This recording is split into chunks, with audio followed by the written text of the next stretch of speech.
This video is a review of the hydrogen atom chapter of the Quantum Chemistry and Spectroscopy playlist. We start with our hydrogen atom model system, where we have a proton fixed at the origin, and then an electron some distance r away from that origin in Cartesian space. And our Hamiltonian is going to be the kinetic energy of that electron, minus h bar squared over 2 mass of the electron times del squared, plus the potential energy it experiences, which is attraction to the nucleus, minus e squared over 4 pi epsilon naught r, e being the charge of the electron. So we're trying to solve our Schrodinger equation h psi equals e psi, where our wave function is in three-dimensional spherical polar coordinates r, theta, and phi, and it's going to have 3 quantum numbers n, l, and m. Our energy levels then are going to be the same as were predicted as by the Rydberg formula. So we have E sub n, depending on the quantum number n, the principal shell we're in, equals minus hc times the Rydberg constant times 1 over n squared, n being an integer that starts at 1 and goes all the way up to infinity. So we have an inverse quadratic dependence as we're approaching 0 as we get to higher and higher energies. Our degeneracy at each level is n squared, so we have 1, 4, 9, 16, etc. states as we go. And the Rydberg constant is dependent on other fundamental physical constants like mass of the electron, charge of the electron, permittivity of free space, speed of light, and Planck's constant. The hydrogen atom wave functions can be broken down into a radial part and an angular part. The radial part depends on the quantum numbers n and l and is a function of the distance from the nucleus. And the angular part depends on the quantum numbers l and m and is the same spherical harmonic functions that we saw from the rigid rotor chapter. Now the new part is the radial part, which is a normalization constant, times a value called the associated Laguerre polynomials, times r to the l, e to the minus r over n a naught, where a naught is the Bohr radius, 0.529 angstroms. The eigenvalues of these functions are associated with 3 different operators. So we have n starts at 1 and goes to infinity for quantum numbers.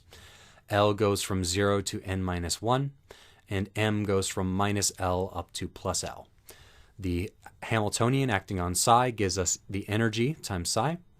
The angular momentum squared operator acting on psi gives us h bar squared L times L plus 1 for an eigenvalue, and the LZ operator gives an eigenvalue of h bar times m.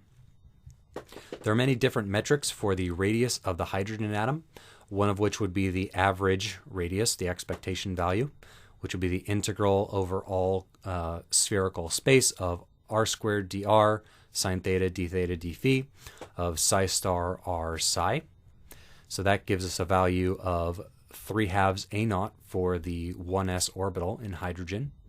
But that's not equal to the most probable radius, which is the radius where our radial distribution function is at a maximum, and that is located at the Bohr radius for an electron in the 1s hydrogen orbital.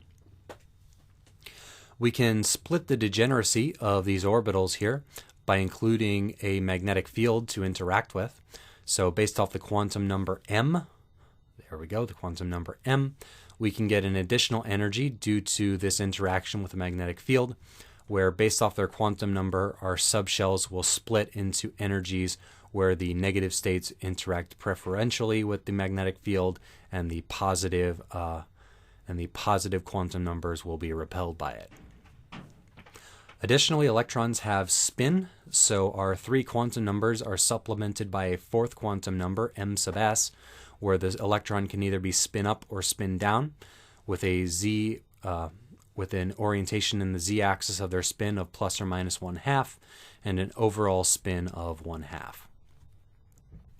So the orbital angular momentum L and the spin angular momentum S can couple together, giving us what's called spin-orbit coupling, where we have the total angular momentum vector J equals L plus S. So the value of J can go from the magnitude of L plus S down to the magnitude of L minus S as an integer, and then the value M sub J going from minus J to plus J.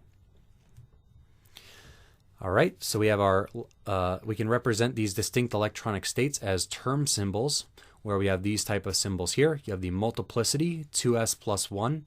For a hydrogen atom, there's always one electron, so s equals 1/2 and 2s plus 1 equals 2, a doublet.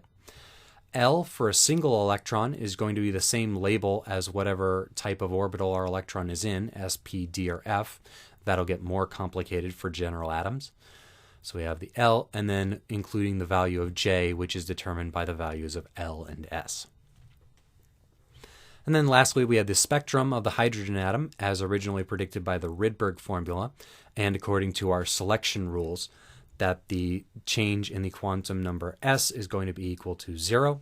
The change in the quantum number L is going to be plus or minus 1, and the change in J can either be 0 or plus or minus 1. Links to all the individual videos in the on-screen annotations and in the description box as well.